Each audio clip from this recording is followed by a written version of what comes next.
Hello everyone, welcome to another episode of the Global Health Pharmacist podcast, where we explore the intersection of medicine, wellness, and the choices that shape our health.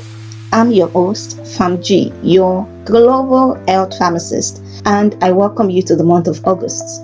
May it be all you hope for and more. Before I forget, the first week of August is World Breastfeeding Week. This is to create awareness on the importance of breastfeeding for the health of the newborn. It's about creating awareness for mothers, caregivers, people in the society to support mothers to breastfeed their children exclusively for at least 6 months and for up to 2 years of life. Okay? And to embrace more infant-friendly formulas, not to be moved or persuaded by different myths that go around when it comes to childhood formulas or the kinds of food babies should eat. According to WHO recommendation, at least 6 months of exclusive breastfeeding is essential for the newborn. This is not just because breast milk provides the newborn with all the ingredients and nutrients needed for optimal physical and mental growth, but it also serves as a first line of defense against diseases in the first month of life. Apart from that, it also helps the baby to bond with the mother. However, this episode is not about newborns, but rather we're talking about adults.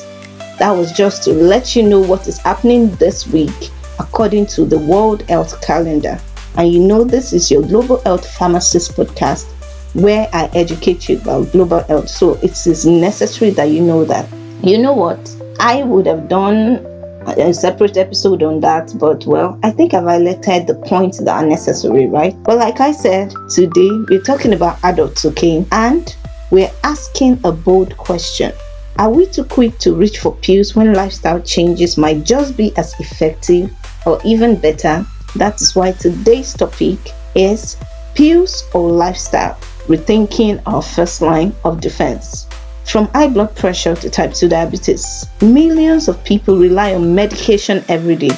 But what if the real solution lies not in the pharmacy, but in our kitchens, packs, and daily routines? Now, I know what you're thinking. Eat better, move more, sleep well. Well, we've heard it all before.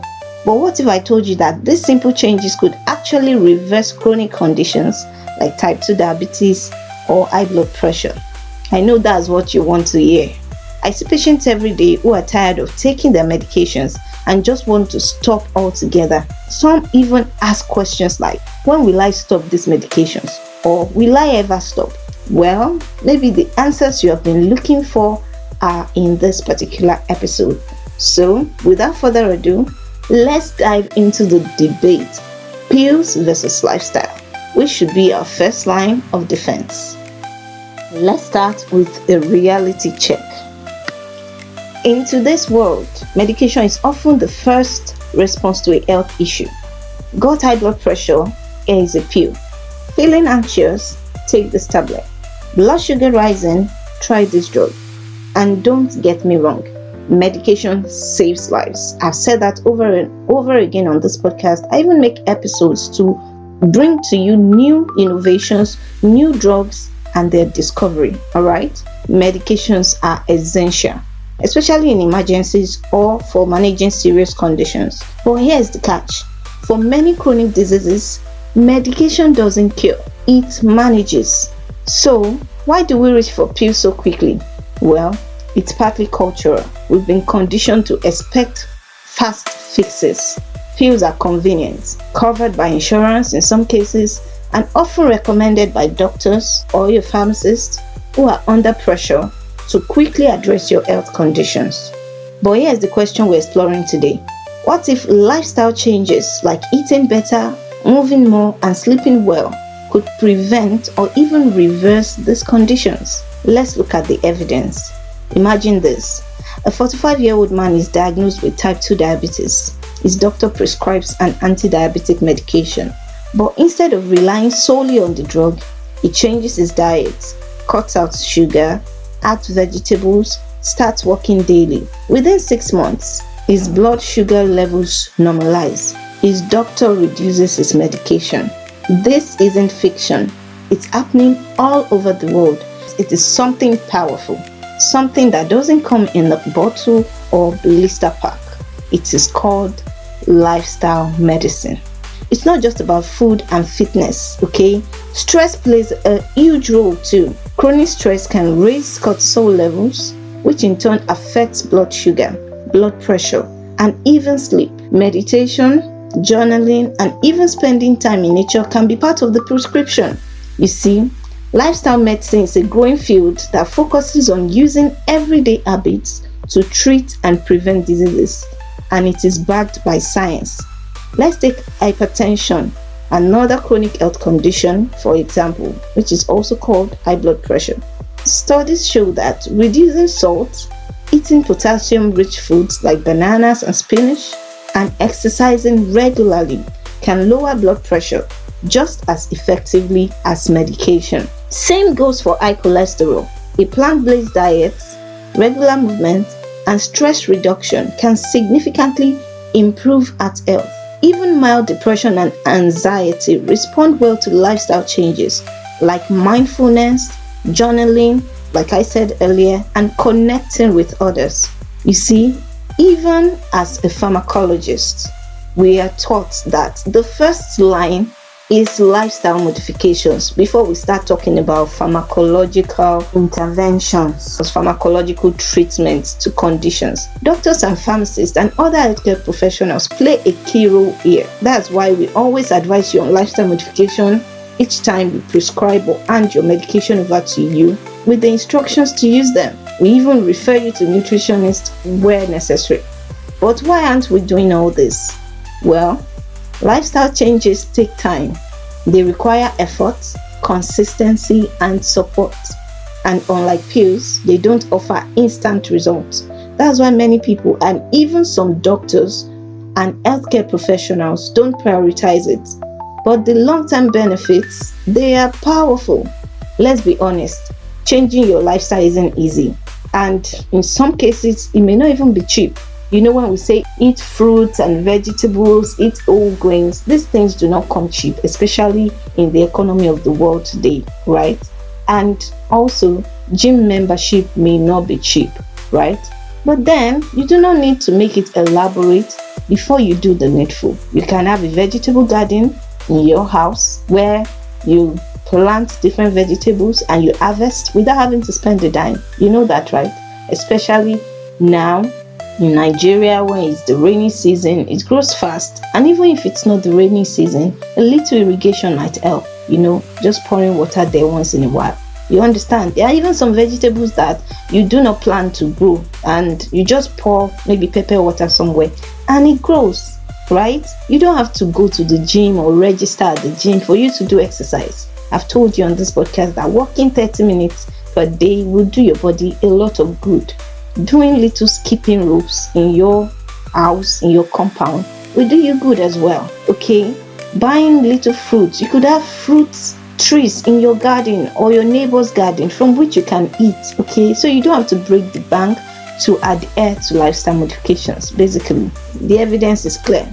The human body is incredibly resilient. When we give it the right conditions, nutrients, movements, rest, it can heal in ways that medication alone can't. And I know a lot of people will have excuses about, oh, I'm busy, I'm too tired, I've got responsibilities. And sometimes grabbing fast food or skipping the gym feels like the only option. I've told you that gym membership is not compulsory, right? But about fast food, it needs discipline, okay? You can plan your week ahead, plan your stuff. Instead of buying fast food, why not just have a fruit that you carry with you to work, pack in your lunch boxes and all of that?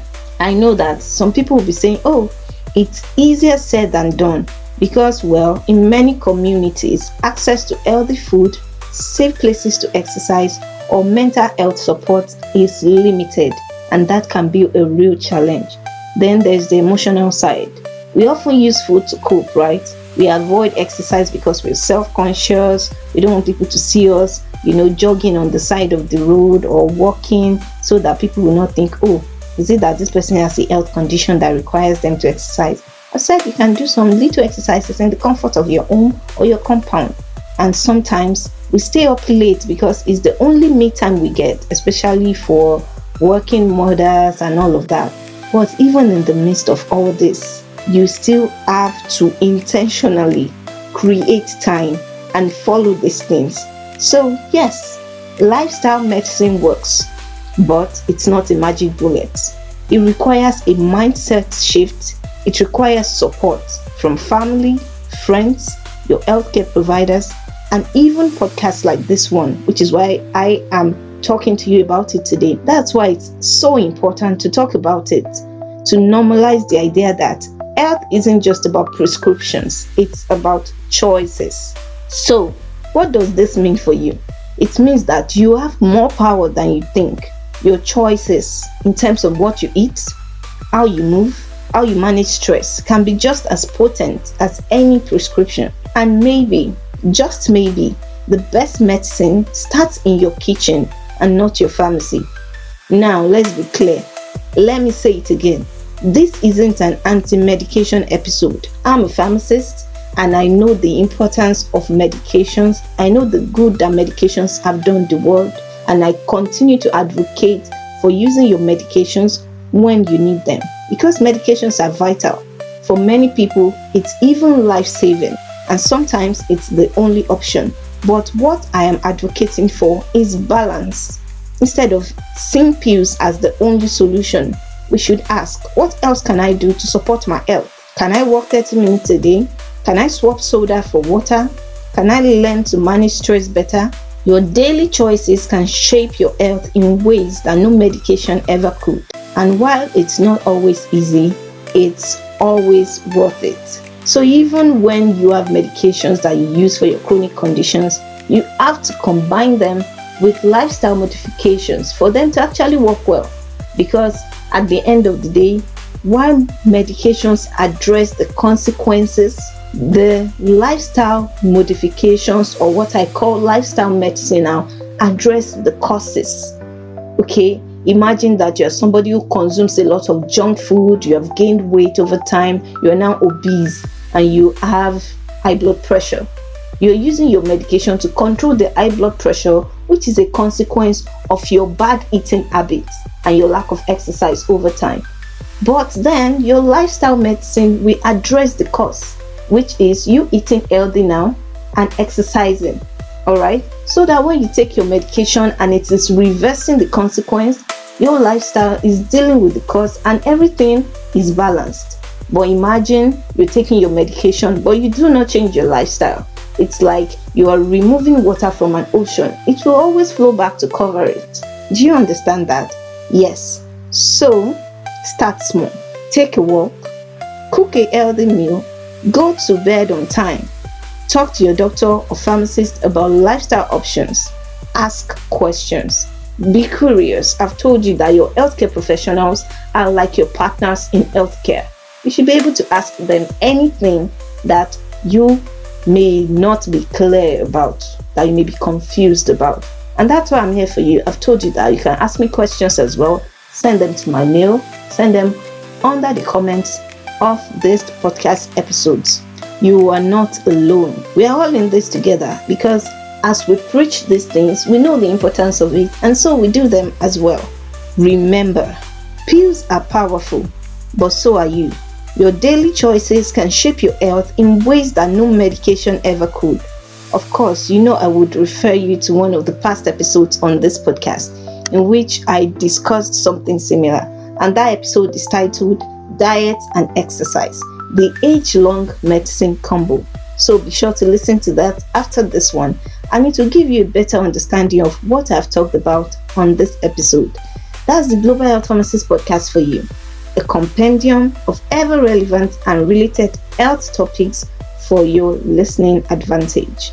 And you know where you can get me, right? On Apple Podcasts, on Spotify, on Amazon Music, on Castbox, and every other podcast hosting channel of your choice. And if you do not have access to any of those, which I doubt anyway, just Google it. Yes, Google the Global Health Pharmacist podcast and the episodes will be there for your listening pleasure. Thank you for always tuning in to the Global Health Pharmacist podcast. If you've learned a thing or two from today's episode, share it with a friend, leave a review, and follow for more conversations that empower your health on the various social media platforms, from Facebook to X to Instagram to TikTok and YouTube. There's also a WhatsApp channel for the podcast which you can follow or join for relevant updates, as well as my LinkedIn page where I connect with the like-minded individuals and professionals who are interested in their health, in public health, and in global health generally. That being said, this episode marks the end of season 5 of the Global Health Pharmacist podcast. I know. That's a total of 21 episodes in this season. And an average season of this podcast has about 22 to 24 episodes. But this is as much as I was able to do for season 5. A girl needs a rest to recalibrate, guys. And not only that, I also need to plan for the coming season so that I can continue building one of the best libraries of healthcare topics for your consumption and well-being. But then, while I'm away, I encourage you to take advantage of the over 100 episodes of health topics we have on the podcast, which you can share with your friends and families and colleagues. Please do not forget to subscribe to the YouTube channel of the Global Health Pharmacist podcast. You can also leave your reviews, comments, and questions in the comment sections under the episodes, and I assure you that I will respond to them, break notwithstanding, okay? Also, send your correspondences to globalhealthpharmacistpodcast@gmail.com. If we have unfinished business in the old email address, rest assured we will see it through there. No worries at all. Thank you so much for your support always.